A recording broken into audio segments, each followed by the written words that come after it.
Thank you, everybody. We're going to call to order. Today is April 13th at 7 p.m., and we're going to start the meeting tonight. So, Melissa, would you mind calling the roll? Yes. Here. Aaron Pellegrini, Here. David Smith, Here. Megan Malcolm, Here. Caitlin Cornell, Here. and also attending by phone is Executive Consultant Dr. Earl Metzler. Dr. Metzel, can you hear her? I can hear, just barely, but I can hear. Thanks. Okay.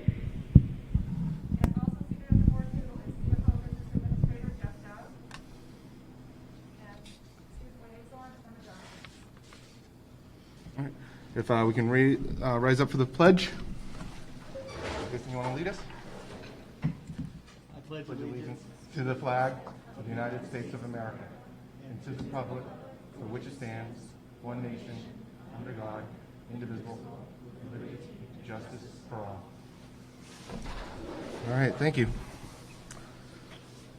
All right, board members, in your packet you have the meeting minutes that we'll be looking to make a motion to accept. We have the February 9th regular and non-public meeting minutes, the March 17th reorganization, special and non-public, and then the March 30th special and non-public meetings minutes. You can take a moment, take a look at those. Just as a reminder for the board members that were not at these meetings, you can just abstain when we go to the vote.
And I think we'll need to make a motion on these individually based on who was here for each of those meetings, which is a different cast of characters.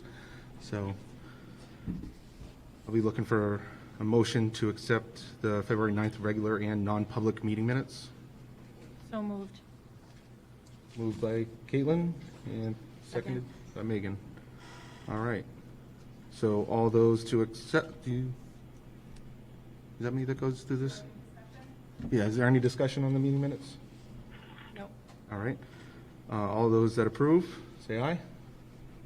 Aye. Aye. Aye. 3 in favor. All those opposed? And abstain. All right. Now looking for a March 17th reorganizational special and non-public meeting minutes. Looking for a motion to approve. I'll make a motion to approve that. Second. Second by Jason. All those in favor, say aye. Aye. Aye. All those opposed? And abstain. Aye. Right. And lastly, the March 30th special and non-public meeting minutes. Looking for someone to accept. So moved. Jason, motion, second. Second. Aaron seconded. All those in favor, aye. Aye. Opposed? And abstain. All right. Thank you, everybody. Melissa, I believe we don't have any public comments? That's correct. We don't have any tonight. Okay, thank you.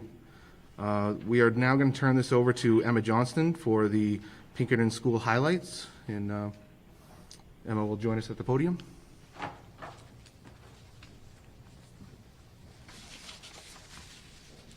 Okay, so hi everyone, it's great to be back in person. So seniors and sophomores at Pinkerton went back to school fully starting on Monday, March 29th, and the rest of the school went back the following week.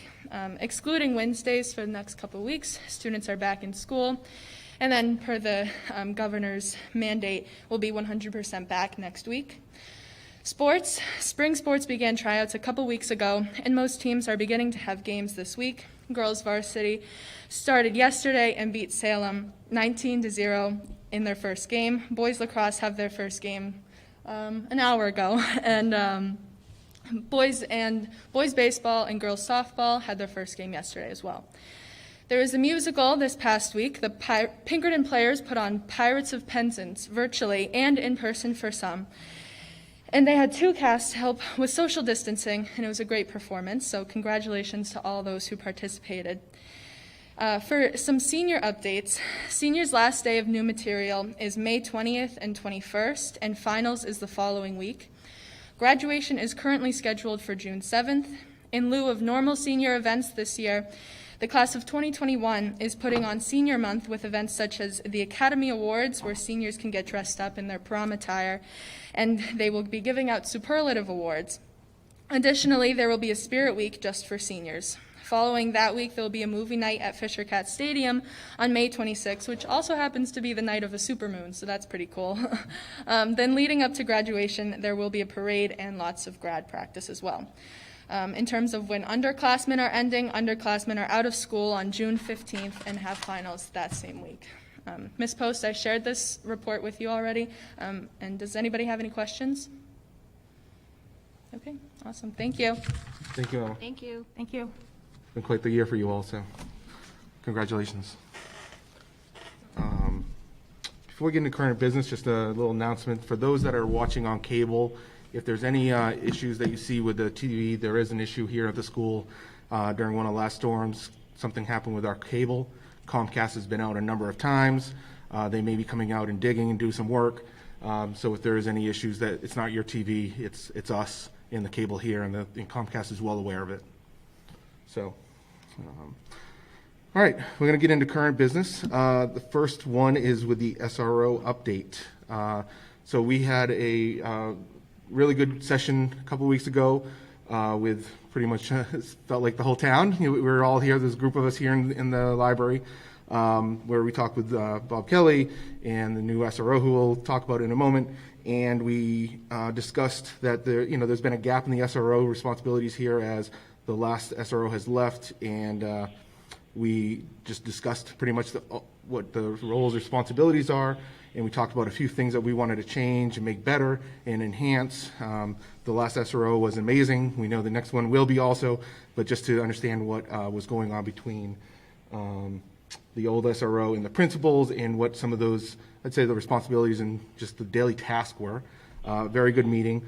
There were some discussions about how the pay will be taken care of going forward. I don't know if Mr. Dowd, you want to speak to anything about what you read, what you saw about what was part of the MOU update, but if you want to turn that over to you and just talk a little bit to that. Sure. We do have a sidebar agreement to the SRO MOU between the town and the school district, and the way that it works now, it's quite labor intensive on the part of my office, actually, and the part of my administrators as well, Mr. Collins especially, and he's been able to provide me the days that the SRO has been in, the days the schools have been open. The proposal streamlines that agreement greatly, and so I think it'll save quite a bit of time, not only Mr. Collins and Mrs. Genola as well. And we're not paying as frequently.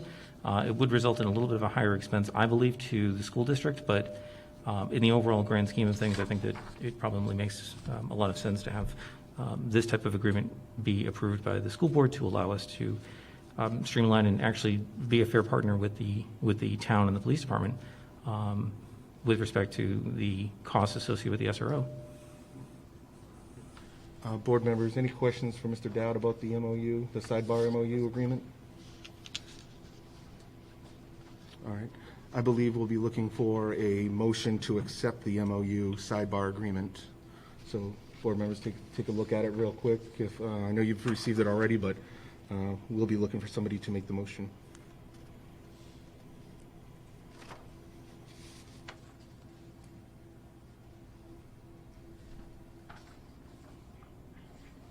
I'll go ahead and make the motion to accept it. Jason Gerard made some motion. Looking for a second. Second. Any discussion? I mean, Okay. the final may be perhaps slightly different administratively, but I think the substance of it will be there, so just so the board is aware. All right. All those in favor? Aye. Aye. All opposed? All right. So at this time, we'd like to welcome the new SRO and have a conversation. I'd like you to introduce yourself, if you wouldn't mind, and step up to the podium. Thank you. So just a brief, my name's Stephen Winter. I've been a police officer for 12 years now. I worked in Sandown for 12 years. Recently come over here. I'm married. I have 2 children, a 16-year-old and a 11-year-old. They're both heavily involved in sports, Boy Scouts. I've been a baseball coach for years. I help out and work with the Scouts a lot as well. My oldest son's just about to be an Eagle Scout over in Sandown. And I really look forward to this opportunity and working with you guys at the school. I think it's going to be a great experience for everyone. Thank you, Steve. Any questions? Thank you. Yeah, any questions for Steve? Any from the board members?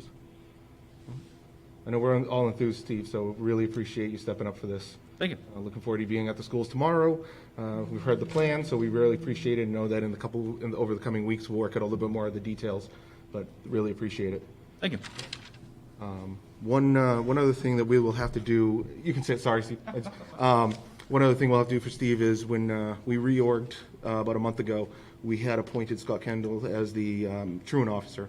We're now joining those 2 positions as one, so I'll be looking for a board member to make the motion to appoint Steve Winter as the truant officer also. So moved. Who's that? Caitlin moved? So moved? Second that. All right. All board members for it? Aye. Opposed? All right. Thank you.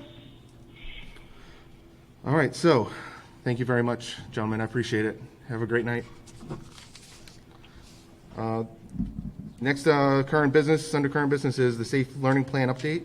I don't know if, Mike, are you going to get up and talk? I think Dr. Messer's going to start, and All right. same thing back and forth.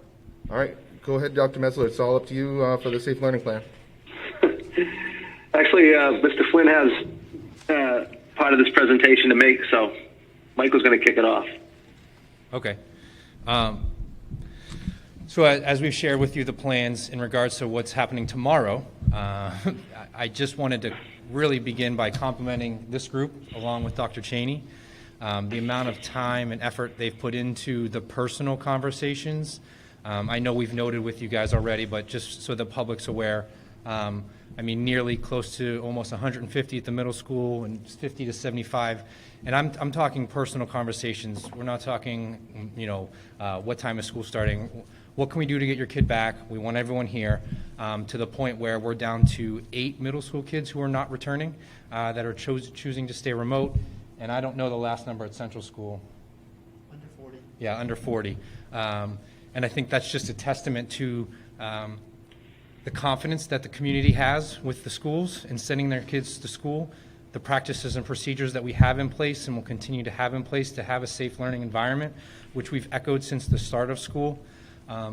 We also have pretty good evidence that with our practices and procedures that you got an update from the nurse this week, that transmission has not occurred within the facilities at all, and that's a testament to Mr. Mackey and their crew. If you're here during the day, you'd see the work that they're putting in the entire 8 hours the students are here with knobs and bathrooms in high traffic areas and lunchrooms, as you can see what we have here going on. So In regards to the update, we wanted to keep it on a positive note because of how many kids are coming back, that it's excitement, right? We're ready for them to return. It's like almost I have jitters because it's the first day of school again. And it's that time where you don't sleep, right? And what's going to happen, and what's important to echo to the community and to the board, is your kids are going to be safe, our staff's safe, and we're going to continue to be safe for the remainder of this year until we figure out the rest. In regards to, I'd say, a couple of the frequently asked questions, the students that haven't been here an entire year and they're walking through the door, we have our eye on them, right? We already know who they are. Our guidance counselors, our support teams already are aware. They'll do multiple check-ins, everything going all right. They know where all their resources is. The students that have been here, some of our special ed students have been here for every day. We have team leaders, student leaders. We have all these plans in place to help these kids transition back and understand that we're in a great spot. We're here to learn. We have transition activities occurring. They're not going to come and dive into math. I know that might disappoint some people, but we're going to be doing transitional activities to welcome them back, make them feel comfortable, and understand what we have going on has been a great success. Dr. Metzler? Yeah, Mike, thanks. That was a great job. I think, Dave, can you hear me pretty clearly? Oh, yeah, very, very clear. Great, thank you. So I think, Mike said it best. We wanted to keep it somewhat simple. It's like kind of where we were, where we are, and where we're going. So, where we were, and we don't want to revisit that. Where we are now is we have like a really great plan to return. I think looking at the social emotional well-being of students and staff, that's a focus, and certainly there'll be the discussions around lost learning, and we're in the process of evaluating that, taking a look at, and I know I gave the board an update recently about a lot of the assessments we use, whether they're formative, informative, or summative, trying to look kind of where everybody is, and this has had a positive effect on some and a negative effect on others. It hasn't been an exact science, so I think we need to be patient with the staff as we develop that plan to look at how we fill those gaps or holes if they exist, and at the same time not overwhelming people with this new normal. So I think, again, I'd like to commend obviously the board and the unions and their cooperative nature of getting us back in person. Certainly, again, want to thank Dr. Powers and Pinkerton Academy for getting us in that closed pod so that we can get people vaccinated. I think, again, Hampstead has done a great job with its bubble. I believe we'll do a great job these last 6-7 weeks of school, and we're excited about it. So thank you for, again, your patience. I know people wanted us back in full a lot earlier, but I think we took a really strategic, careful, with an abundance of caution, and here we are. So we're excited about tomorrow as well. So thanks, Dave. Thank you. I'm just here if you have any questions. I have a question. Yeah, I was going to ask about the reopening plan. I know that there was some communication to the parents and to the community. Can you speak a little bit, just some of the things, I don't know if it was communicated or not, but like the hallways, lunches, buses, can you just speak to Yeah, so those all came out from the building principals in their weekly communications in regards to practices and procedures. I know Dillard's the king of details is what we call, and he has those emails that go out with how basically there's nothing changing. I'm going to be really honest. The practices that we've had have worked. So the one-way hallways at the middle school, you saw the stickers when we walked in. There are one-way hallways at the central school, the monitoring, aggregate times in which they're dismissing classes. All of those things that helped us be successful in the hybrid mode are going to continue. It's going to be an evaluation piece, obviously, when you have more students, right? Is what we were doing working? We did not feel that there was a need to shift our practices until we see unintended consequences that occur with more student body. I think that we feel pretty good about all our practices, correct? Yeah. Okay. Yep.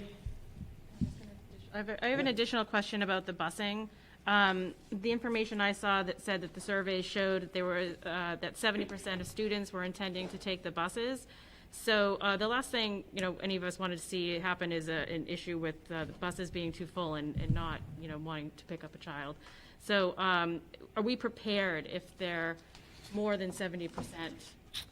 Yep. So here's for as much as the parents say they're going to send their kid or not send their kid, everything changes when school opens up.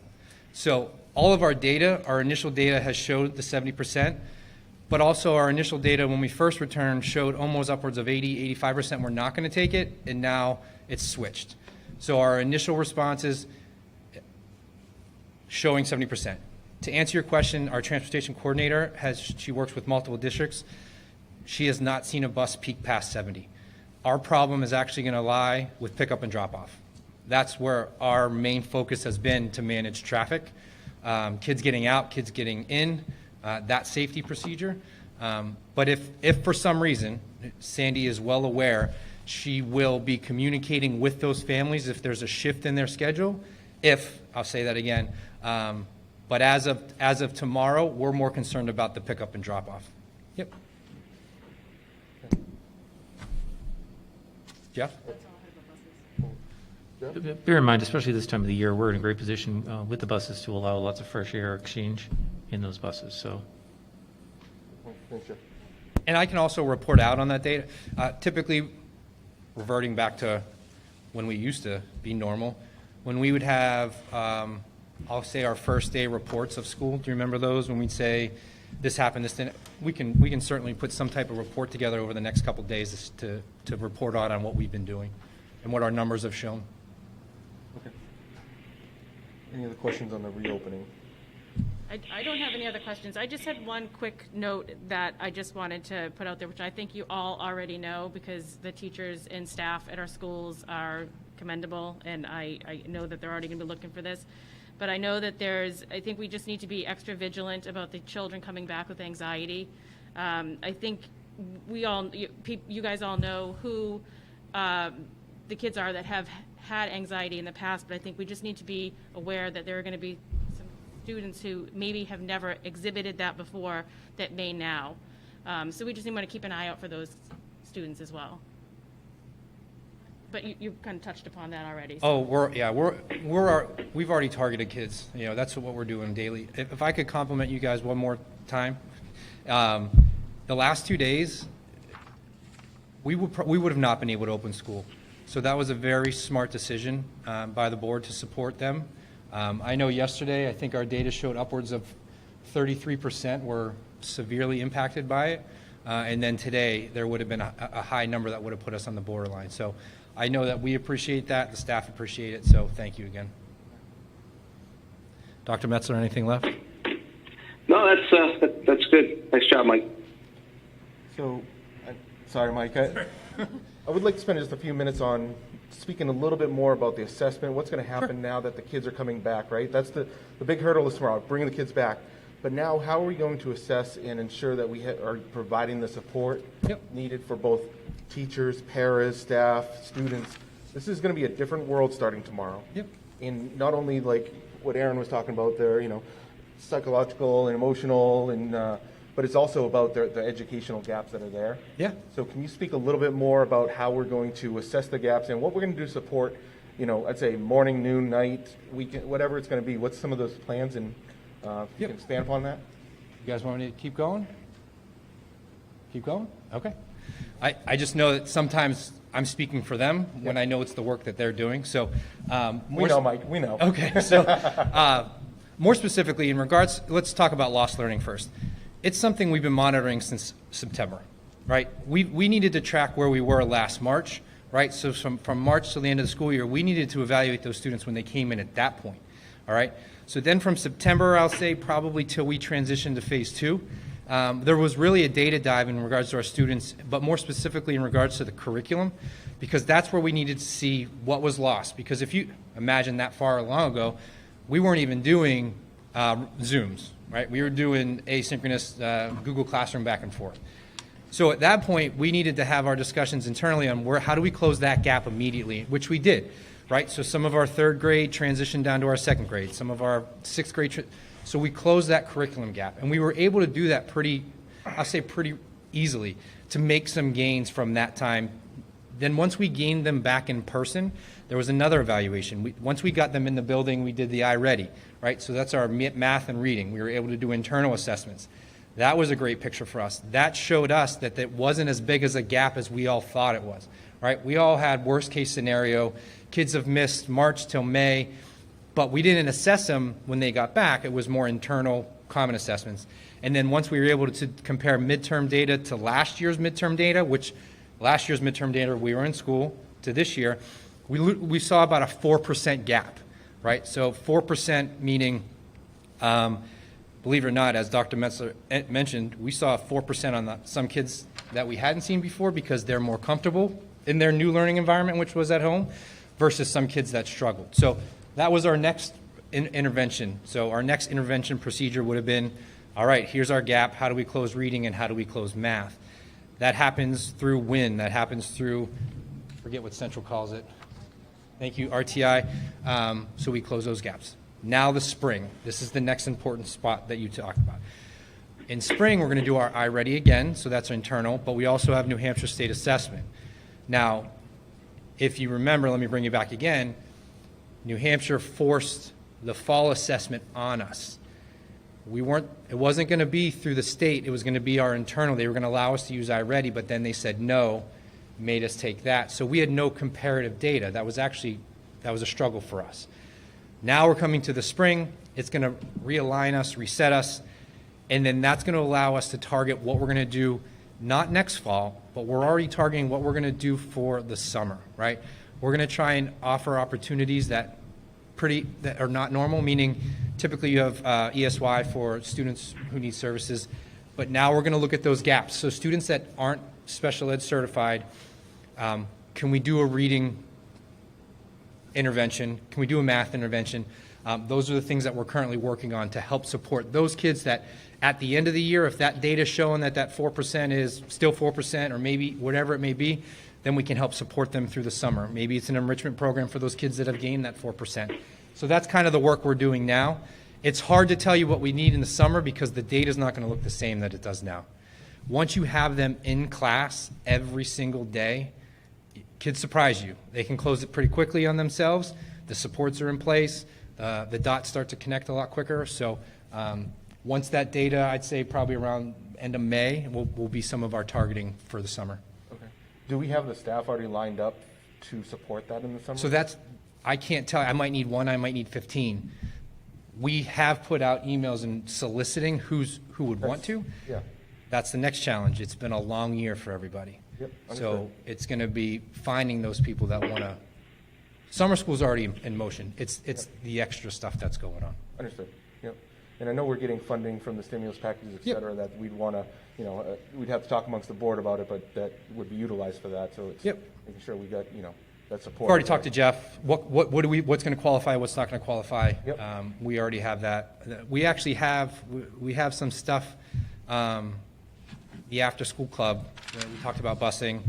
We already have things moving. It's about finalizing and making sure we have the staff and the students. Okay. So would you assume that no later than the second board meeting in May, we would hear a little bit more about that? Or do you think it's going to be even longer into June? When's iReady? Is it middle of May or? Maybe I'll give you indications, not details. Not the details yet? Okay. We pulled together Yeah. Thank you, Ms. Collins. We have what we call the data teams. We'll Yeah. pull those data teams together, and we have teachers at each grade level, each discipline, and we just crunch right straight through the data and look for the big trends in our school. And before they even arrive, the teams have done data studies. So, for example, the third grade team would come in and say, hey, folks, math really took a shot this year because we've got it here from a couple of data sources. I think probably the most important one he referred to is that authentic data of seeing a kid every day in the classroom. You can see that that's the child producing that work. You can see how quickly they respond to it.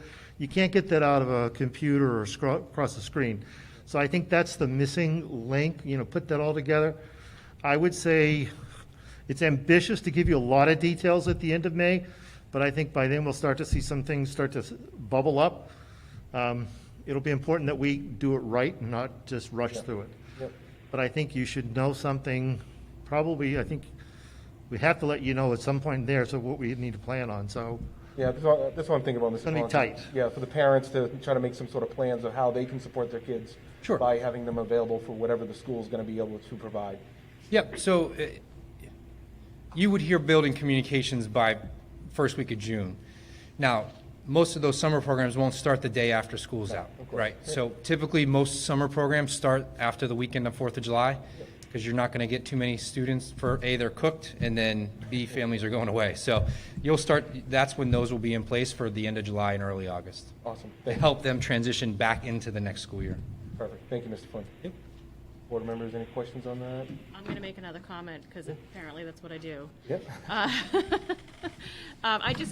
had a big list of things I was going to ask you, so I don't have to ask them because you touched on all of those. Sure. So what I just want to say is that I'm actually very pleased to hear that you're focusing more on individual, like letting the teachers and staff and, really assess the kids, because that's what they do every day. They've been doing it before this pandemic started. So I'm really glad to hear that you're focusing more on that than state testing, because we know that Oh, yeah. the teachers and staff are the ones that know these kids and know where they're struggling. And so I was concerned that we were going to be listing off a lot of state testing, and I'm really happy to see that you're not. So I just wanted to. They're our best paid professionals. That is a Yes. fact. So, thank you. All right. Oh, mic drop. Literally. All right, here we go. All right, thank you, Mr. Flynn. Thank you, Dr. Metzler. The next on the agenda under current business, proud and grateful to be able to introduce our new superintendent who starts July 1st, Mr. Robert Thompson. If you want to step up and introduce yourself, Mr. Thompson, we'd appreciate it. Gotta lower the mic. I think the mic's a little taller than I am. First, I want to echo Emma's sentiments, how nice it is to be in person. And it's been interesting because I've known some of you only through Zoom. So to actually be here in person, it tells us that this is a step in the right direction. We are on the right track. I'm confident of that. So thank you for the introduction, David. So my name is Bob Thompson. On July 1, I will become Hempstead's first superintendent of schools. I am very excited about that. Just a little bit of my background for those of you who weren't able to attend the candidate forum. Currently, I'm the assistant superintendent of student services for SAU 41. That's the Hollis School District, the Brookline School District, and the Hollis Brookline School District. I've been with SAU 41 for 9 years. I served 7 years as the principal of Hollis Brookline Middle School and 2 years as the assistant superintendent. 4 years prior to that, I was the dean of students at Souhegan High School in Amherst, New Hampshire. And my experience in education began in the Dover school system, first as a para-educator and as a classroom teacher. I taught 7th and 8th grade social studies. So throughout my 20-plus years in education, I've worn many hats. The hat I'm probably the most proud of is the hat of being a father and a husband. And it's that experience as a father. I have 3 daughters, ages 13, 10, and 5. They keep me on my toes. It's that combined experience as both an educator and as a father that has really informed a lot of my educational philosophy. I want, for my kids to enjoy school, to have that social and emotional experience with school, to go to school and be inspired with passion and curiosity and to really love learning. I want them to leave school with the skills that they need to do whatever it is that they decide to do in life, whether that's post-secondary, military, school, go off and start a business. I want them to be prepared. And I want them to be good people. And I can tell you that what I want for my own children, who are so near and dear for me, is exactly what I want for the children of Hampstead. And that's what you're going to get on July 1. July 1 is the first day of work, but the work certainly has started. Transition has begun. I've had the opportunity to have conversations with most everyone at this table over here, and many of you at this table as well. There's a lot of really talented educational leaders in the Hampstead School District. I've had the opportunity to visit both schools on 2 occasions. I've got to meet many of the staff members. There are preliminary plans to come back in May after everyone's fully vaccinated and spend a little bit more time with staff. Really what sold me on Hampstead was coming to these buildings, meeting with staff, interacting with some community members. There's just so much pride in the schools in this community.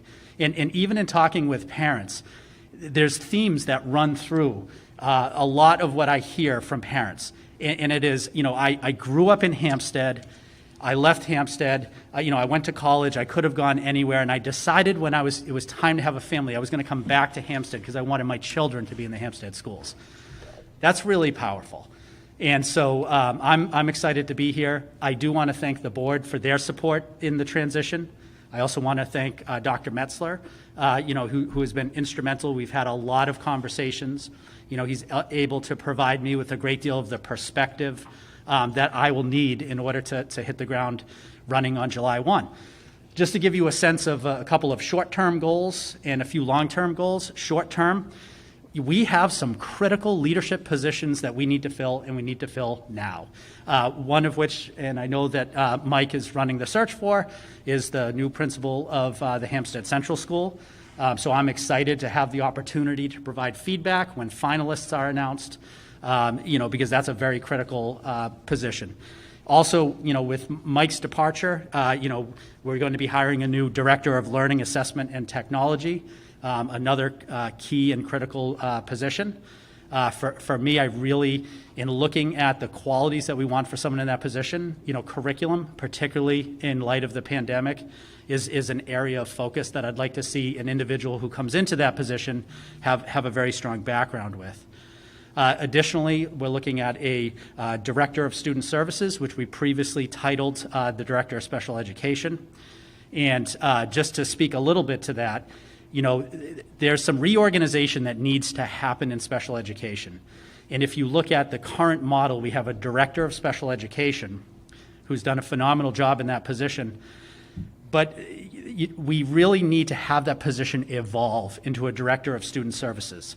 When we talk about students in special education, we're talking about students with educational disabilities. They are very unique learners, but they're not the only unique learner. We also have students on 504 plans. We have students who are English language learners. We have students, even though it may be a small population, we have sometimes students that are court involved. We have students that are homeless.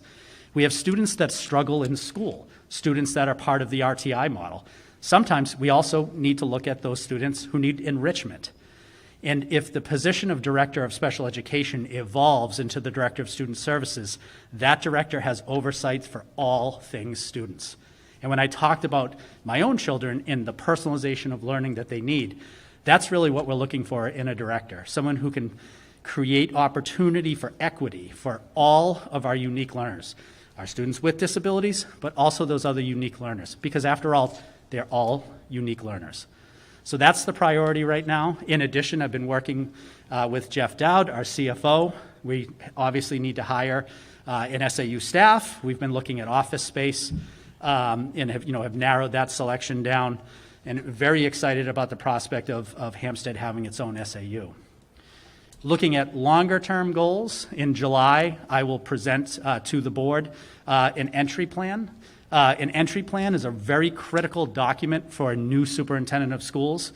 That plan really is the vehicle by which the superintendent can meet with the various stakeholders in Hampstead. That's school leaders, that's teachers, support staff, students, board members, community members, and parents.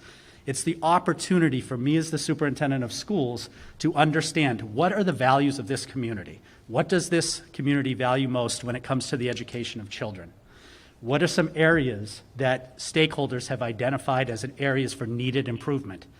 And then what role does the superintendent play in supporting the work of educators in the classroom? Because my job as the superintendent is to support classroom instruction where we know we get the most bang for our buck when it comes to student achievement.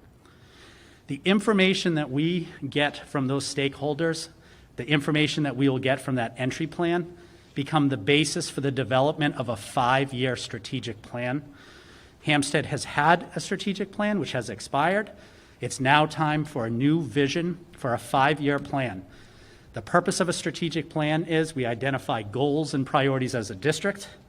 We develop measurable outcomes so that there's accountability for everyone.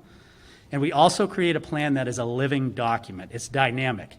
Because I can't stand up here today and tell you what Hampstead will look like in 5 years. The world is changing too quickly for me to be able to do that. So the strategic plan will be designed in such a way that we'll have the opportunity to evaluate if it meets our current needs or if it needs to change. So there's a lot of work to be done. I'm very excited about this. I can't tell you the talent that is part of this leadership team. All things are possible. And with that, David, I'll turn it over to you if there's any questions that, that board members might have. Not yet, but I checked to see if anybody has any questions for Mr. Thompson. I know we're enthused to start that strategic plan. We are going to be working on that this summer, so that's our, after the school year ends, that's our next big feat that we'll all be participating in. There'll be a lot more information on that coming in the coming months.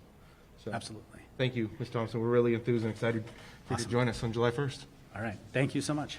Thank you. All right.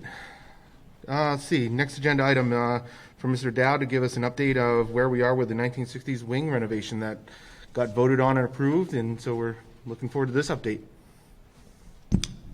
Obviously, very, very excited about that project. The project has been meeting, This for next one, right? it's for this one. This one? Yeah. Just to see if we can get the profile up. I think you all have a picture of it in your package. We've been meeting on a weekly basis, the building committee with the architects and construction team with a focus really, and bear in mind, when we put this project together and put it forward, we put it together with a design, but not with a full, more of a concept design, not with a full plan. We went ahead and did enough work to be able to show what it would look like and to be able to get accurate pricing. And now we're going through the process of actually making sure that everything is designed to where it needs to be. So the rush is on, and we have a tight time frame, a tight deadline to get that work done. In your packages, you'll see a side profile of the west profile of what the work will look like.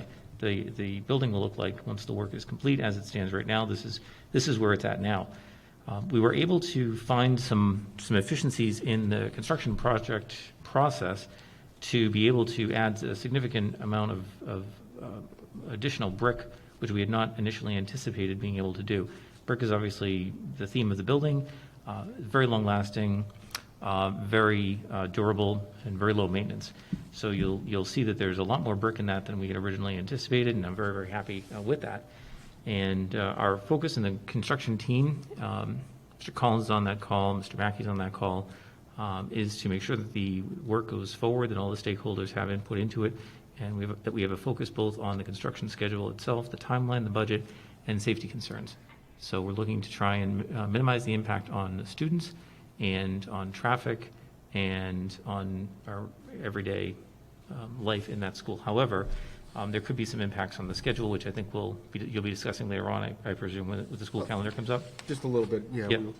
So that's it. We're doing great. Progress moves on. What you're looking at, by the way, I don't know if Mr. Flynn can get it up for the benefit of the simulcast here, but what you're looking at are the 4 classrooms, 2 up, 2 down, and you'll see fewer windows. The panels in the middle of those windows are going to be more of a stainless steel type design. The openings that you see where the windows are right now, I believe, fill the openings as they exist right now, which are pretty big. They include the top part includes, I don't know, that Caltech, that opaque material. So it'll be nice to have taller windows, letting plenty of light in, keeping those rooms nice and bright, having much more efficient windows when we do that. So that's it. I don't know if anyone has any questions on the project itself. You did not send me that. You sent me the COVID update. Sorry. Let me forward it to you. Give you a minute to send that to him, and then just a couple questions.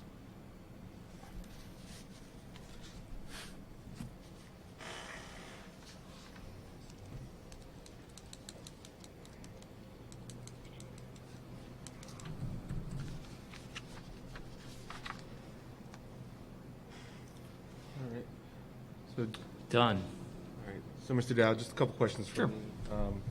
So I assume that this picture that's on the one side, the exact same side, the other side's going to look the same way? It would, yeah. Okay.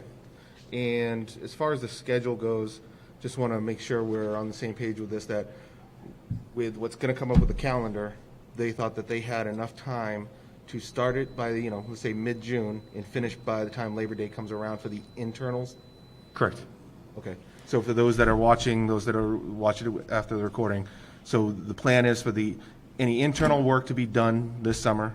They will button it up, close it up by the time the kids start school, and then all the external work, bricklaying, anything on the roof, et cetera, will be done. I believe the schedule still has them ending by the time they come back from December vacation, correct? Correct. Possibly a little earlier, I believe, the last time we spoke on it. Okay. And ultimately, I believe that the preference has been concurrent work to the extent that we can do the interior work and do the exterior work concurrently, Okay. so that we do not have so much of a gap. In other words, we don't need to do inside, then start outside. Okay. So there's been a push to make sure that the windows that we're looking at for the design, for example, Yep. and this is, we have a great owner's rep on this, Gino Baroni, as you know, from Trident, and it's through experience both with him, with different projects that he has. You can see it up on the screen now. Different projects that he's worked on, different projects that the architects and construction team have worked on, that they know that, we're so close and in such a tight time frame to get this done, that we almost have to design with an eye on what can we get, for example, for windows. We can't design something that we can't get the windows for 6 months. So what you see here, we believe that they'll be able to source and have on time for the project. And quite a bit of detail has gone into it. And the idea is that if we can get the outside of the west-facing, the profile you're looking at now with the car drop-off loop, as far along as we can before school starts, that'll put us in the best position to be able to have, the normal flow of traffic, the normal flow of uninterrupted day-to-day activity at the school. Okay, good. So that's a focus. All right. Any other questions, comments from the board members? We good? All right. And just to remind the public also that this is a fixed bid, so they will not, their promises to be at cost or lower. They are driving to be under budget and ahead of schedule and complete all tasks. So looking forward to future updates. And I don't know, Jeff, have you all talked about any type of communication plan, what that looks like to the public? Because it's not just going to be like they show up in September, whatever, and say, here you go, it's all done, but what that's going to look like for the next few months? Exactly, and so we're working that through and trying to line up what those dates are going to look like. There are two, if you will, almost two parts, two sides to these types of projects. One of them is the construction, and the other is the safety planning. So being able to articulate when we're going to be there, what we're going to need, what they're going to need, will be communicated out through the schools, and obviously we have Mr. Collins on the project now as principal, and I know that with his unfortunate retirement, I know he's entitled to retire, I know, it's an unfortunate retirement, we'll have to make sure that that gap stays filled, because it's very, very important to make sure that communication flows freely. We're on a very tight schedule. We accept that. We're very, very happy to get what we can get done completed, but we also want to make sure that there are no hiccups in the school, in the classrooms, in the space. We can't afford that. The safety plans need to be communicated out and implemented effectively as well. So that role is very, very important. All right, thank you.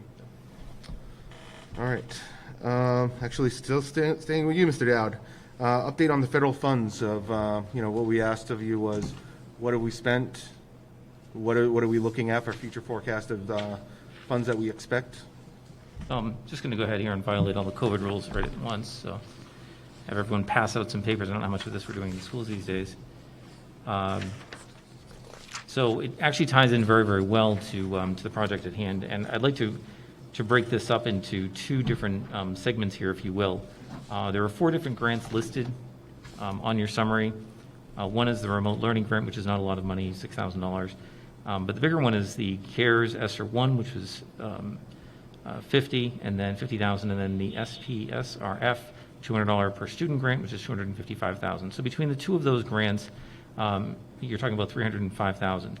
We also have, which was recently released, the CRRSA ESSER 2 grant, which is $188,723. Now, it's the 2 grants in the middle that we want to be most concerned about, because those have the deadline of 12/30/2020. So those are funds that can be spent or expended for expenses incurred from March 20th, 2020 until December 30th, 2020.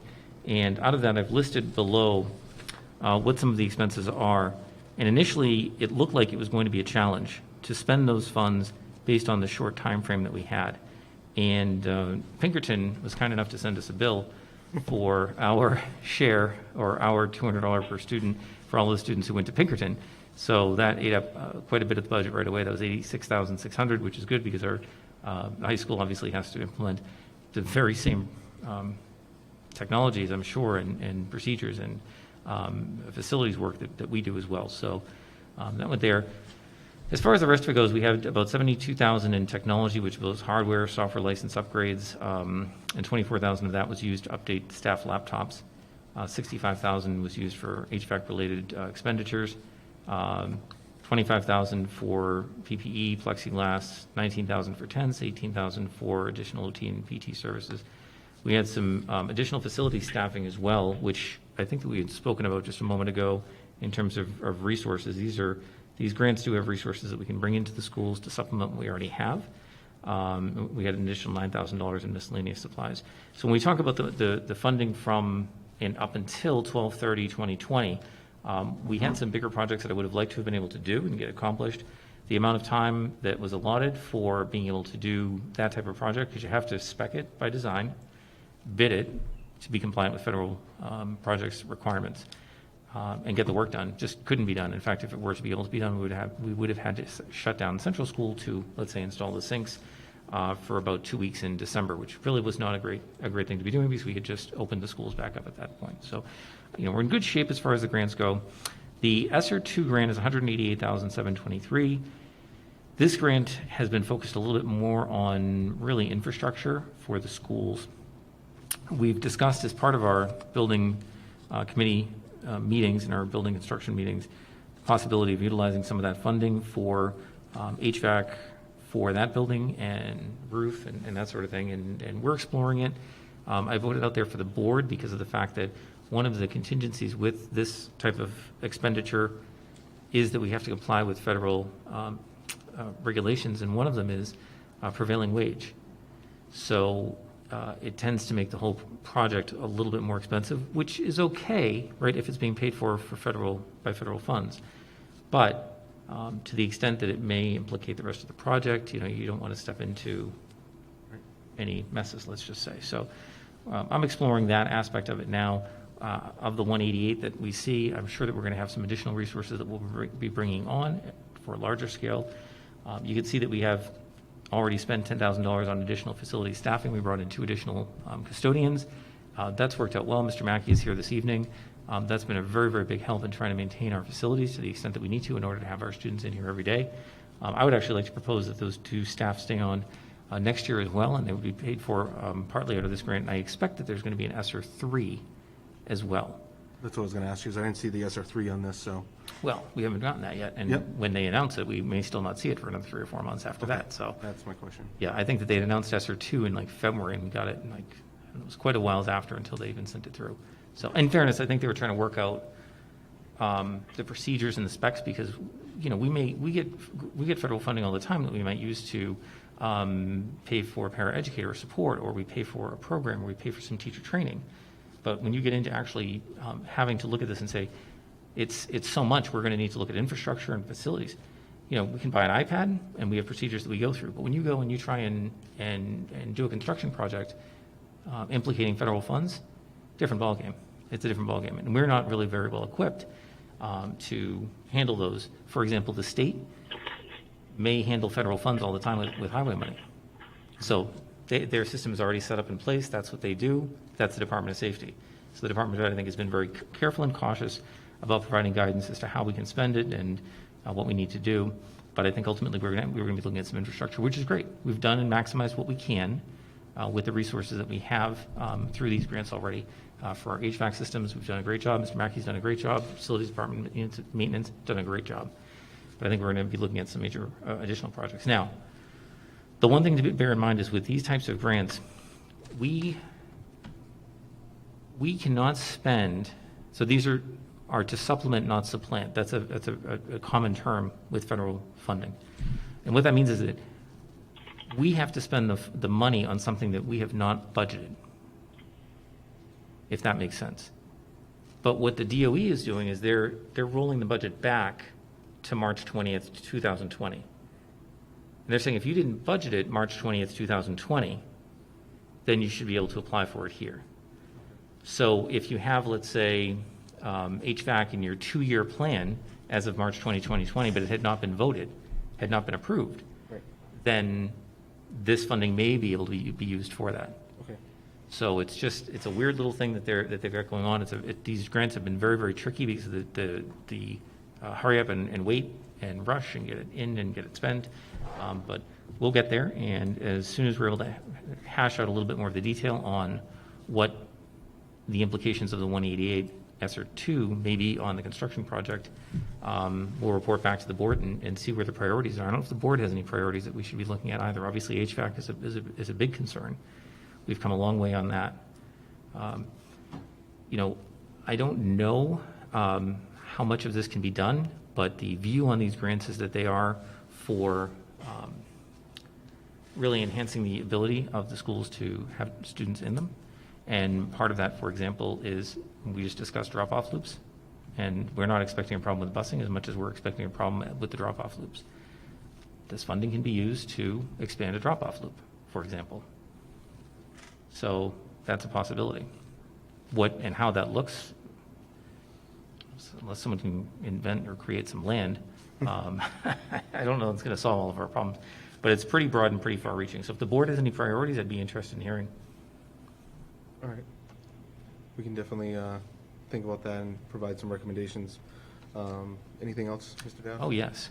So it continues. In addition to that, I've listed below that our health insurance company, or a healthcare agency, if you will, Health Trust, has provided a refund of surplus. And essentially, Health Trust itself is a not-for-profit. It is a health insurance agency for many of the municipalities and states, school districts in the state. And to the extent that we've overpaid what our actual claims are, we're entitled to a refund on that. Now, we can go over that, we don't get billed for it, but we're entitled to a refund. Typically, we don't see a refund because Health Trust themselves typically retain that surplus to build up their own coffers, to build up their own reserves. This year, we did get a refund, and that netted out to $129,456 in proceeds to the district. So on all of these funds, we'll recommend having a public hearing, and the $129,000 is not really identified for any purpose. It's revenue in. And if you'd like, I suspect that if it ends up going this year towards surplus, we're going to need to have a really healthy surplus this year because of the requirements that we're going to have to fund the 60s Wing project efficiently. So it's good that funding is there, and I'm sure we'll be needing it. So. Okay. When you say about public hearing, that'll be something we'll look to schedule in May? Yep. Okay. Yep. And what I would suggest is just having that and holding that immediately before your regular board meeting. If your meeting starts at 7 o'clock, if you wanted to schedule your public hearing at 7, you would open that public hearing at 7, have that public hearing, and then close it at 7:05, 7:10, 7:15, whenever you wanted. If we post the regular meeting at, let's say, 7:05, then we can always start later, but we can't start earlier. So if we post the meeting at 7:15 and the public hearing part is over earlier, then we have to wait. And the purpose of the public hearing is to get feedback from the public, if anyone would like to offer some input or ask questions. Okay. That's the purpose of it. So Okay. this is a great forum for that. So that public hearing will be on both the CARES ESSER 2 and the money from Health Trust. Correct. Yeah. Okay. So And actually, if we wanted to include them all and include them as more of a robust discussion, I think that would be helpful. yeah, that's what I was going to ask you. Yeah. All right. Yep, and take them all. I've been waiting to make sure that they're accumulated and looking at the fiscal calendar at this point. We're in April. I'm not optimistic that we're going to see ESSER 3 prior to June 30th. We might, but I don't think we will. So this is a great stopping point to take a look and assess what we have and how we're going to use it. Board members, any questions for Mr. Dowd on what he's presented?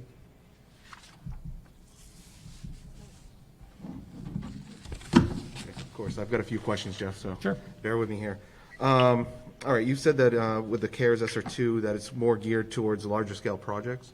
But if, Dr. Metzler and Mr. Flynn came to us and said, hey, we could use some additional funding for some support for, bringing in staff for the summer or a program or bring some third party in, could that be used for that? Absolutely. Okay, so In it's fact, not it's- just for capital projects of sorts, but, okay. Yep. Next one is, do we have a time that we have to use the CARES ESSER 2 like we did with CARES ESSER 1 and SPSRF? It's into the next fiscal year. It's not anything that we need to worry about right now. Those came up very, very quick relative to the 12/30 date. Yep. So those were in a very short time frame. And no, we have much more. When you say next fiscal year, so we'll have till June of next year, or? I believe it might be March, but Okay. we have quite a while on that right now. Okay. With, which one was it? With the SPRS, SRF, Pinkerton came and gave us a bill. Would we be expecting a bill from Pinkerton for this CARES ESSER 2 as well? They may have asked, so whether they're entitled to it or not, I'm having discussion with them on that as we speak. Okay. So if they did, and we did provide that to them, they've given an indication that they would like their share of it, if you will. It gets a little bit more rocky because the distribution of $200 per student is pretty straightforward. Right. Send me the number of students, and then I'll send you your portion of it. But we get into funding that is provided to us by other means. What is that amount? Is it a third? Do we just take our total population and say, okay, this is the proportionate share of high school students? And ultimately, one thing that makes me a little bit leery is that these funds are distributed to Hempstead School District. We're responsible for the disbursement. Pinkerton is not a school that receives federal funding. There are very specific procedures and ways that those funds have to be spent, that records have to be maintained. And so we've been assured that Pinkerton will be complying with that, but the more money that we have that we're distributing to Pinkerton, there is some risk, I think. Okay. So Have we heard how the other school districts that are sending to Pinkerton are doing? I don't think they have the concerns as much as I do, Okay. if that's helpful. I think they're sending a check and, hoping it's all good. And by way of example, if we sent, let's just say the $200 per student was going to Pinkerton, and Pinkerton was going to go out and procure Chromebooks. If they sent a request to Mr. Flynn, here as Director of Technology, to have Chromebooks provided by this district, by the Hempstead School District for our Pinkerton students, we know that we would go through federal bid process and we would do everything we need to do. When I send the money to Pinkerton, they may be giving our students Chromebooks as well, but may not necessarily be complying with the same level of federal requirements. So I'm confident that they are. I've been told by the DOE that they're comfortable with it, but I much prefer to be handling the disbursements directly. Okay. So. I guess the last question I have is, if you can speak to your plan of how you're going to recommend to the board what we should be spending the money on? Like, what's the plan on that? Is that something you're going to come to at the next board meeting? Is that, a month out? What are you thinking? If the board has any priorities, I'd be very interested in having those identified. But as a general proposition, we've got quite a bit to spend, and I think that where we do have a large project going on right now, it would be a nice way to be able to offset. However, I don't want that to turn into a Pandora's box. So if I can just isolate it to that one project, then I'd feel comfortable coming back with that. If we explore traffic loop changes, I'll come back with that. And as we understand what the assessments are telling us, if we have staffing needs, we'll come back with that request as well. And if the board has any other priorities, certainly I'd like to see or know what those are, and we can come back with a proposal to be able to spend the funds based on where they're most efficiently used. So, and between us, all of us in this room, at the end of the day, if we spend the money on HVAC at the schools, or we spend money on additional resources for teaching, for instructional staff, or for RTI, or WIN assistance, whatever it is, it's all going to come from the same place, right? We're probably going to need, right? So it's really with. If I could, I don't want to interrupt. It's hard. I can't put my hand up. Yeah, go ahead, Dr. Metzler. Yeah, Dave, I think in the spirit of your question, right? So give us a little bit of time to kind of assess kind of where we are, what we might need. Yep. Bob and I have had some conversations about how that transition would look into the summer. What can we do in May and June, and then what would the summer look like? So I think we'd be coming back to you, and then I think Bob would be coming back to you in the upcoming months. I think at board meetings to let you know kind of where we are and where we're going. What we think our needs are, because your question was good. We can spend it on things other than capital projects, right? So right, that's we're what. looking at. Yep. How do we support families and kids moving forward? And I think I think the staff, we need to get feedback from staff and obviously from the families in the next few weeks to the next month or so. So, right, that makes sense. And then Yeah, I that's think what you'll see. Yeah. That's what I was going after, Dr. Metz. So I know back in, what was it, October, November, we put some stuff out there that we're going to try to go after. And, you know, I understand we had a time constraint, so we're trying to hurry up and do it. I think we have time here, so I don't want us to just say, okay, next board meeting, let's have a plan. But let's think through it, talk to staff, talk to teachers, talk to, you know, Mr. Mackey, yourself, everybody, to make sure we have a full-fleshed, here's what we should be using that money for. Whether it's for the 60s project, assessment details, whatever, but take some time to really think through it.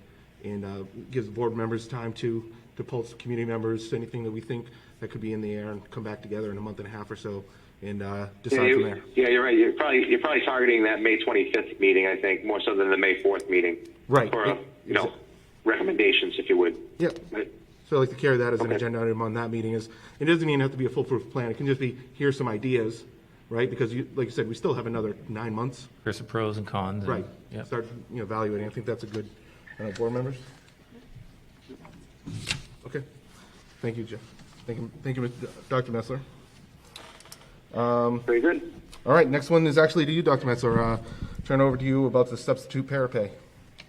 Yeah, so this was I apologize, I guess, because this has been something that's been, it's not on the back burner, it's been on the front burner, but it just never really got to the point where we could come up with some resolution, if you will. But if people remember back when we started the Safe Learning Plan, we had some talk about how we could support the people that we were bringing in to support us when we didn't have adequate staff, whether it was regular staff, like our instructional staff, teachers, if you will, or paras. And so the board took action, and the action was pretty clear that we would give our traditional substitutes, those substituting for our instructional staff, additional pay. But it was a little vague as to whether or not that same extra stipend would be available for the paras. And so I had an opportunity to talk with the chair. He said, hey, take a look at it, run some numbers, see what it might cost. We're able to do that. It's in your packet.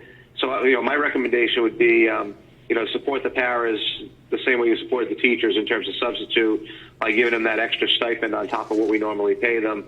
It's not a lot of money, but it's certainly, they were tremendously valuable to us during this whole year, stepping in when we needed them, just like teachers, the paras step in. And if you know what our paras are like in Hampstead, you realize they do a lot of teaching too. So, they're teammates of our teachers. So, Dave, I didn't know if you needed more than that from me. We know the number. We have a number what we think it will cost to retroactively pay people for that extra stipend for this current year, and then the substitute paras and substitute teachers would be on a par with getting an extra stipend for their work.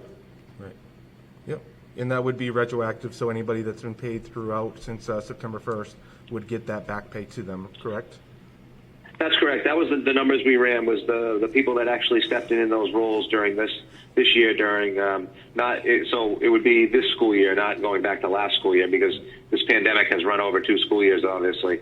But the plan we gave you was in September, so that's when you took the formal action to increase the pay for substitute teachers. And I believe maybe the spirit, but we didn't really capture it in our minutes. Right. It might have been for paras and teachers, but we wanted to clear that up and probably go back and retroactively take care of paras if that was something the board wanted to do. Yep. Do you require a vote for that, Dr. Metzler? Melissa? Well, that would be helpful, just because then it'll be clear, it'll be in the minutes, and then Jeff can kind of go back and do his whole, figure out who he owes money to. Okay. And do you have the rates off the top of your head? I don't have the rates on top of my head. I do have the amount that it's going to cost in retro pay, and I believe it's $700 would cover the additional stipends for para subs for the 2021 school year. All right. So And Jeff, if that's not right, please jump in. But I believe that was the number, right? That's the retroactive amount, right? yes. Yeah. Thank you. Yep. Thanks. So you're looking for a motion for retroactively paying the para substitutes the allotted amount of $700 for the school year 2020 to 2021. Yeah, it would be the daily. Why don't you say the daily bonus rate from for the remainder of this year too, right? We're going to go Oh, through and- June. That's yep, what we're doing. Yep, so Yeah. amend that, and the daily rate for the rest of this school year. Perfect. Which matches the teacher's pay, right? Yep, In terms of the bonus, not the. right, in terms of the bonus, correct. Yep. You want me to say that again, Melissa? Or? Yes, please. Okay. So, Yeah, I didn't make that very easy, I know. no worries, I think I can get it. Looking for a motion to retroactively pay the substitute paras the allotted amount for the 2020 to 2021 school year retroactively, and to match them with the bonus pay for teachers for the balance of the year. Perfect.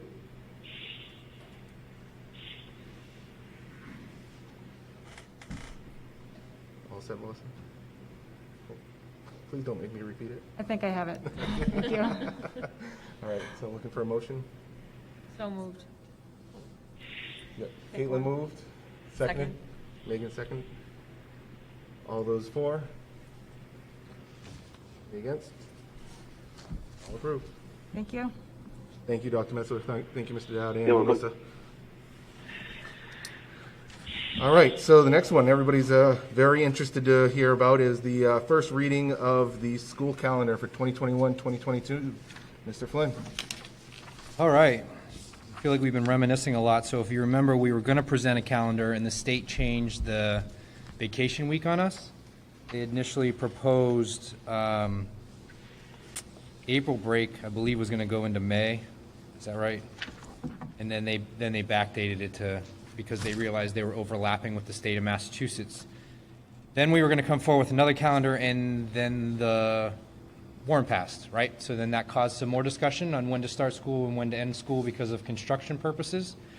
So in your packet, you have 3 drafts for your eyes. And I think it's easier if you start with the month of August. All right, I think that's the biggest discussion point this evening about when we should return to school because of the construction. So you'll see that, I guess, you titled them. So in no particular order, Draft A, right? There's 0 days of school in August. Draft B, there's 4 days in August. In Draft C, there is one day. So again, no particular order. And Dr. Metzler, jump in here any point you want. I know through the building discussions, to my understanding, the recommendation is to come back after Labor Day. Is that correct? Okay. So then you'd want to focus on Draft A. Draft A returns us to school after Labor Day on September 7th with students. You'll notice that there would be adults for professional development that week before, but I don't think the construction would hamper our professional development. We can just relocate if needed, however, whether it's here or so forth. And then you would see that that puts last end of day June 22nd. Everything else in the middle of these 3 doesn't move. So really the only impact you're seeing is whether you have 1 school day or 4 school days. That's what we're talking about at the end of the day, is the difference between 0 and 4. They all still equate to 180. Okay?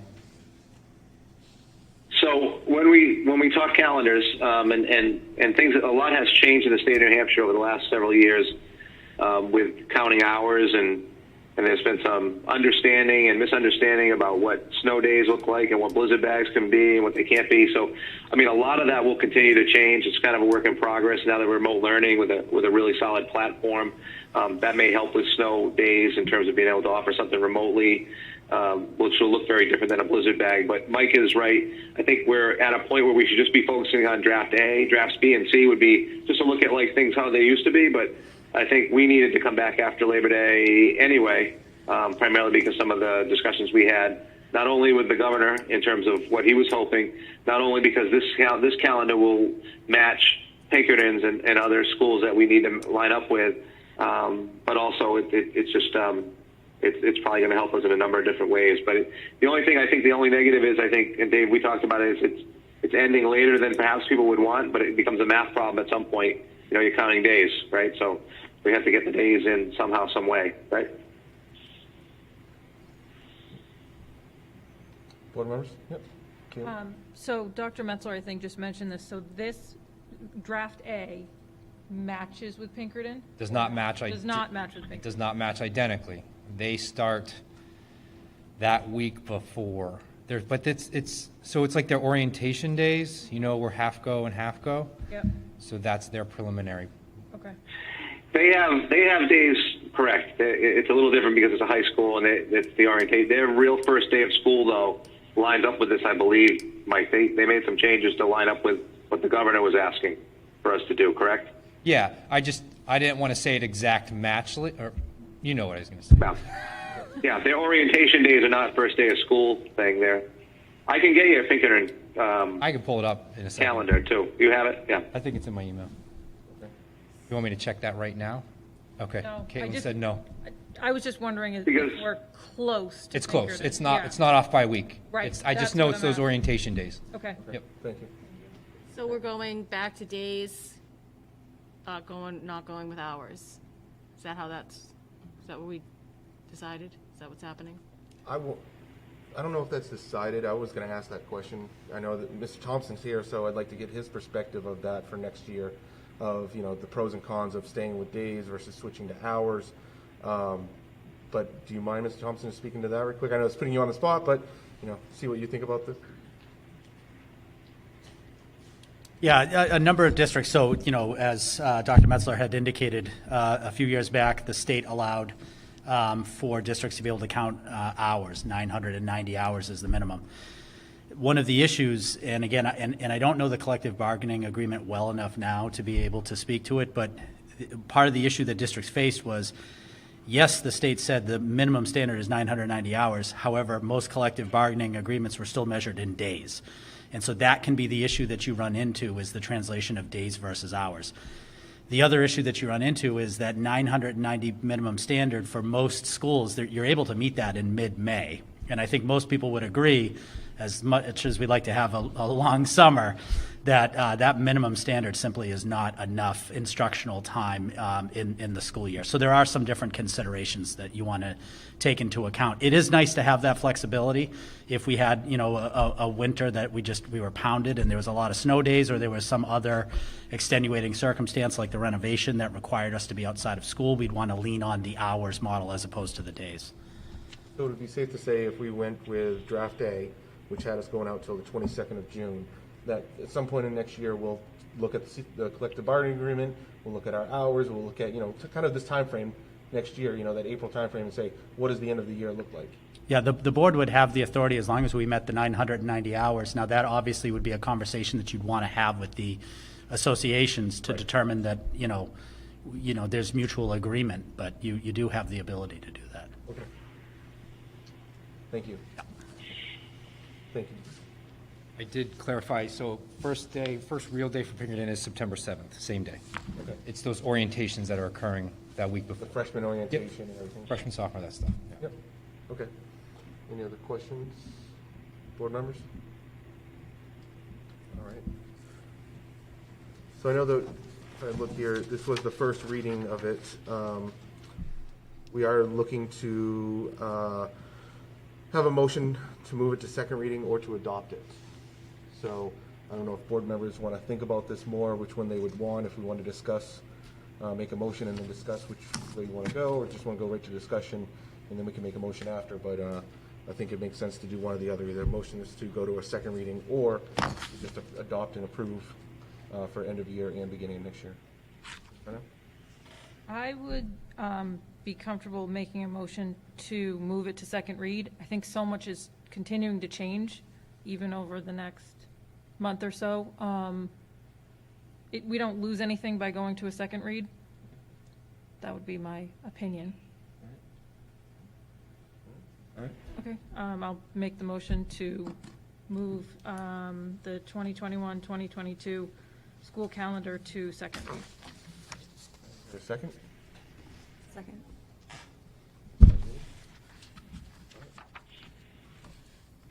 All board any discussion? We just move this to second read for May 4th at our next board meeting then. All right. All of four? Okay. All right. All opposed? None? Thank you. Thank you. All right, Dr. Metzler, 2021-2022 professional staff renominations. Yes, no, typically each year you get a list and you have it in your packet of the renominations, and that's a list that you could take a look at. If you have any questions or any discussions about any of the members, we'd need to go into non-public. Otherwise, you would just move the renominations with a motion and a second and vote on it, and they'd all be renominated for the 21-22 school year.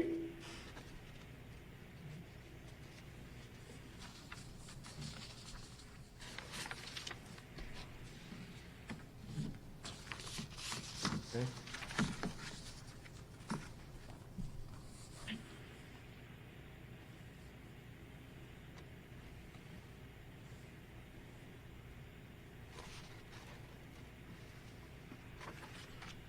All right. So we're looking for a motion for the renominations to carry over to next year. So moved. Second from Aaron. All those for, raise your hand. Opposed, none? All right. Motion is approved. Excellent, thank you. Yep. All right.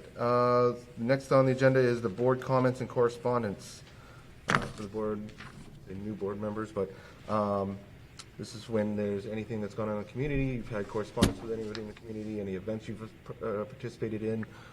This is when the time to talk is. So I'll start farther to my left. Mrs. Purnell. I do not have anything. Sorry, thank you. Yep. I don't have anything as well. Ms. Pellegrini. Mr. Giard. Just want to thank I know it's been done a few times tonight, but thank the administration, the teachers, the staff that are, working really hard to make tomorrow possible. Mr. Mackey, you and your team as well. It needs to be said and said again that what you guys are doing, what you guys are working on has just been phenomenal. It's greatly appreciated by all of us and the community. So thank you guys for all what you're doing. Hoping tomorrow goes smooth, but with your leadership, I'm sure it will. For me, it's just carry on with that. Even more so for me as the students. I can't tell you how many kids that they know me as Mo's dad's, the board member, and come and thank me and thank everybody that we're going back to school full time. Overjoyed. I know that there's many parents in the room that feel the same way, that their kids are going to be out from under them. But no, thank you very much. On behalf of the students, I can tell you there's been dozens that have come up to me and said thank you. So really appreciate that. And the only other one is I'm looking forward to this Friday, the play for Annie. That if you haven't bought your tickets, it's going to be this weekend. We're having a party at my house with just the close-knit family, but we've got a projector and everything, and we're just really excited to see the play and the kids and everything that Kevin's done, Mr. Fisher. So really looking forward to that. If you haven't bought your tickets yet, implore anybody to buy their tickets for the virtual Annie play. I think that's it. And then consent agenda to you, Dr. Metzler? Yeah, just a couple of quick things, if you could, in the consent agenda. First, we do have a resignation. It is a person that was on a leave of absence. Just an outstanding math teacher, Ann Wallace. We wanted her to take a leave of absence, hoping she'd come back for the 21-22 school year, but she's moved on with her career and doing some outstanding work at the state level. But she's let us know that she would not be returning next year, which is disappointing for us, but we are excited for her. So I need you to accept her resignation so we could free up that math position for a permanent position. Okay. So we're looking for a motion to accept. A motion. Yeah. A motion to accept the resignation of Mrs. Wallace. I will Correct. make that motion with regret of accepting the resignation. For a second. Second. Discussion. I want to say thank you to Mrs. Wallace and good luck with next year moving on to the state level. We know you're going to do great things for the kids there, so really appreciate it. So all those in favor? Ann? All right, motion passes. Thank you. All right. Dave, this is probably a really unusual place in the agenda for me to talk about this, but I have heard from several people throughout our meeting, and I guess I was remiss in the sense of this is something I should probably have talked about back with safe learning and our return to school. So I want to talk a little bit about the air quality report and the reports that we've had. We had one done in the fall. We had one done early in the winter. We'll have another one done in May. I want everybody to know that the results, nothing has changed. The air quality is fine. They've done an extensive study. I know Jeff Mackey's at the meeting, so I don't know if he wanted to say any more than that. That report, I mean, the board has the report, and the unions will get a chance to look at it. It's a pretty comprehensive report, but like I said, nothing's really changed. So we're fortunate since our handlers and our air quality is good. It's safe for students. It's safe for faculty. It's safe for everyone. So anyway, I just wanted everyone to have that because I know there are a lot of people that are anxious to know, what are we doing with our air quality and our air handlers and our air filters and all those sorts of things. We're in really great shape. So, Jeff, I didn't know if you wanted to add anything, not to put you on the spot, but I know it's an unusual place to bring this up, but I didn't want this meeting to end without people knowing that going back in full tomorrow. Thanks, Dave. Yep, he said 2 thumbs up, everything's great. Perfect. All right. Anything else on consent agenda, Dr. Metzler? No, that's it. That's all I have. I don't have a report tonight other than what we reported out on, and again, thank you for all your support and all the work tonight. Got a lot of things done. Yep. Move on to other business, old business. Does anybody have anything? Go ahead, Jeff. Sorry, before you leave the consent agenda. Sorry? Before you leave the consent agenda, I just wanted to update the board. Our special education transportation contract would normally be up for renewal this year. Normally we would go through an RFP process. However, I've been able to work with the current provider, Durham Transportation, and they're willing to extend the contract on a 3% increase, which has been their increase over the past number of years in the contract, to extend the contract for another year. So I would recommend moving forward with it. I'm inclined to move forward with it. I want to let the board know. This is something that if we send out to bid, quite frankly, the last time we sent this out to bid, I think we had some significantly steeper increases than 3%. I'll take the 3%, which has been, again, consistent with where they've been. Fuel costs are rising. And in addition to that, we're obviously moving into a transition from an SAU perspective. We have some workings going on in the special ed department that it would be helpful to have continuity. So I just want to let the board know on that. And if there's any objection, to let me know, but otherwise I would intend on moving forward. So. No objection here. I think it makes sense. Yep. Yep. And we have food service as well. We've been granted a waiver from food service to extend their contract for a year. Normally they'd go out to bid, but it's not really a great year to be doing that. Right. So I'm working out the numbers now with them for next year's budget, but that's the direction that's going in. So you bring that to us on May 4th? Sure. Okay. All right. Other business, old business that I just want to bring up, we are about, I don't know, what are we at now? 85 days until the withdrawal, that Tourmaline withdraws from the SA 55. We are continuing to work on that. I've been working with Mr. Dowd and the SAU on that clean, healthy, positive separation, and we'll continue to update the public on that as we have more details. I would expect to have some more as we get closer to that July 1st date, as well as Mr. Dowd bring to us where that new SAU location will be.